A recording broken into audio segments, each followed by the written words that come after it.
Empresário condenado pelo assassinato da mulher chega a Porto Alegre. Sou inocente. Sou inocente.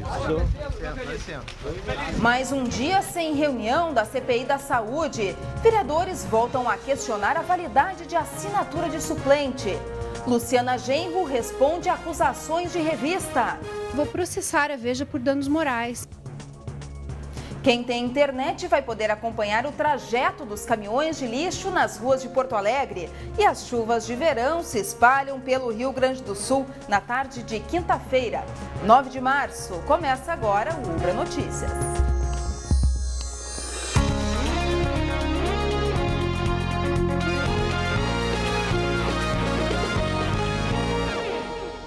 Boa noite.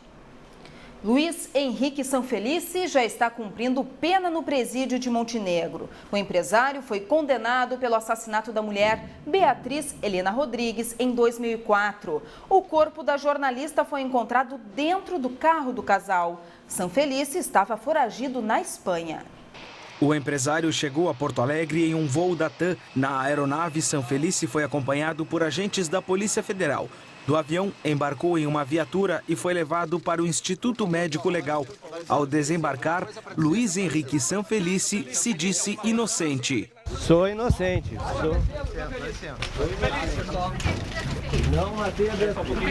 A advogada do empresário disse que ele deve cumprir 30 dias em regime fechado como punição pela fuga. Depois, a Vara de Execuções Criminais avalia se ele permanece ou não nessa condição. Caso a decisão seja pela regressão, eu vou entrar com recurso. Eles disse que estava muito difícil a prisão lá na Espanha, apesar de ter muitas regalias, o sistema era mais benéfico. Mas ele preferiu voltar para ficar próximo da família. Agora, nos últimos tempos, ele estava sozinho já. Sanfelice ficou aproximadamente 1 hora no Instituto Médico Legal. De lá foi levado para o presídio de Montenegro, onde deve cumprir a pena em uma cela especial. Sanfelice fugiu em 2008. Ele cumpria a pena no regime semiaberto no presídio de Novo Hamburgo. Em maio do ano passado, foi recapturado nos arredores de Sevilha, na Espanha, e permaneceu preso até ser extraditado. O delegado que acompanhou o empresário disse que ele permaneceu sem algemas e calado durante a maior parte da viagem. No pouco que falou, se mostrou arrependido de ter praticado a fuga e deu detalhes. Ele alegou que saiu do Brasil, permaneceu um tempo em Santa Catarina, depois saiu por Foz do Iguaçu, Buenos Aires, de Buenos Aires foi à Espanha. Diz que passou dificuldades, que no início teve que viver em albergues públicos, comida em locais públicos que são dadas a pessoas em situação de praticamente mendicância, né? A Polícia Federal acredita que a ação conjunta com a Interpol espanhola facilitou o processo de extradição. Ela tem uma política de ao máximo possível, facilitar as extradições, sempre que, evidentemente, se encaixar dentro da legislação deles, né? Uma testemunha do crime contra o superintendente de relacionamento da Corsan prestou depoimento nesta tarde. Nas imagens de uma câmera de segurança, a pessoa reconheceu o homem que atirou no servidor. A polícia investiga a identidade do autor dos disparos. Cláudio da Silva Stembros foi baleado na cabeça na noite de segunda-feira no bairro Cidade Baixa, em Porto Alegre. Ele está internado na Santa Casa e deve passar por uma cirurgia nos próximos dias. Na capital, uma árvore caiu sobre um poste de energia nesta manhã. A árvore tombou depois de ter sido atingida por um caminhão na rua 26 de dezembro, esquina com Santa Maria, no bairro São José. Bombeiros foram chamados para averiguar a ocorrência. A EPTC, CE e SMAN também estiveram no local. A rua foi parcialmente bloqueada por cerca de 4 horas. E a partir de amanhã, os porto-alegrenses poderão acompanhar pela internet o trajeto dos caminhões que realizam a coleta de lixo. O sistema foi apresentado hoje pelo prefeito José Fortunati. Ele irá permitir que os moradores da capital acompanhem em tempo real o trajeto percorrido pelos caminhões de coleta e o horário previsto para que passem nas ruas. A partir de agora nós saberemos onde o caminhão se encontra, quem é o motorista, qual a velocidade que ele está desenvolvendo, onde ele está coletando. Enfim, são dados fundamentais para que o gerenciamento possa ser otimizado, para que a população saiba exatamente se seu caminhão já passou ou irá passar pelo seu local, para que o cidadão deposite na hora adequada o seu lixo. Certamente a cidade ficará muito mais limpa.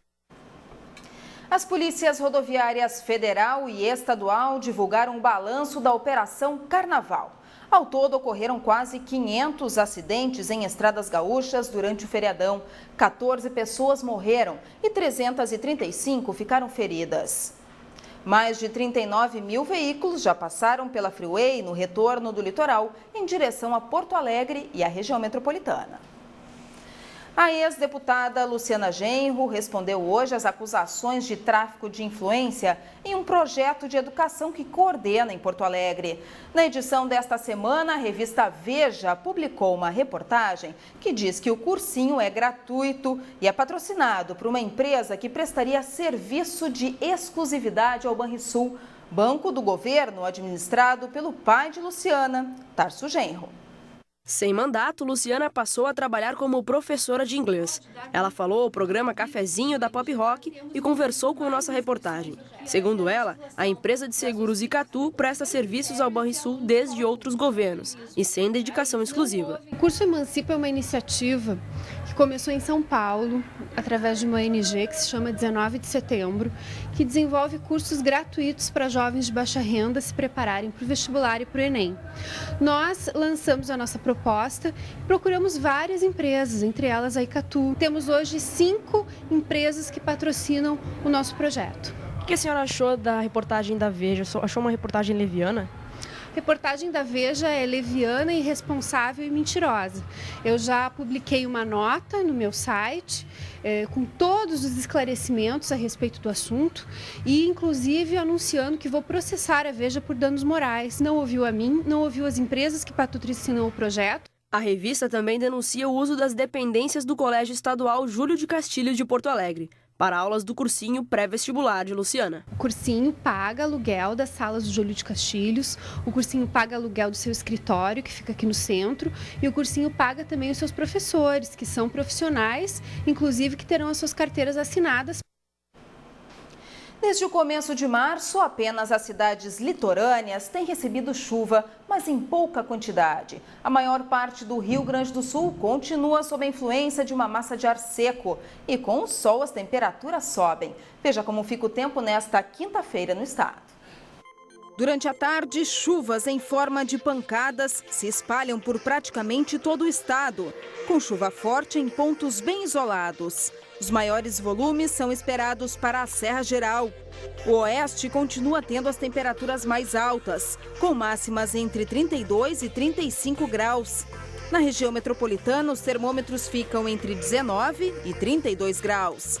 Em Porto Alegre, sol pela manhã. À tarde, a máxima chega aos 32 graus. Entre a tarde e a noite, ocorrem pancadas isoladas de chuva. A situação é a mesma em toda a faixa litorânea. Sexta-feira, o dia começa com sol e as chuvas de verão atingem o estado no final da tarde. A seguir, CPI da Saúde em Porto Alegre cada vez mais complicada e nem começou. O Ubra Notícias volta já. Até sexta-feira, a Caixa Econômica Federal estará emitindo o CPF gratuitamente para mulheres. Maiores de 18 anos devem apresentar carteira de identidade ou a certidão de nascimento e o título de eleitor nas agências do banco. Para as adolescentes maiores de 16 anos, basta o RG ou a certidão de nascimento. E a Coordenadoria de Políticas para Mulheres de Canoas oferece gratuitamente o curso de colocação de rejunte para mulheres. O curso ocorre no dia 19 de março, no Sindicato dos Metalúrgicos, localizado no centro da cidade. As vagas são limitadas.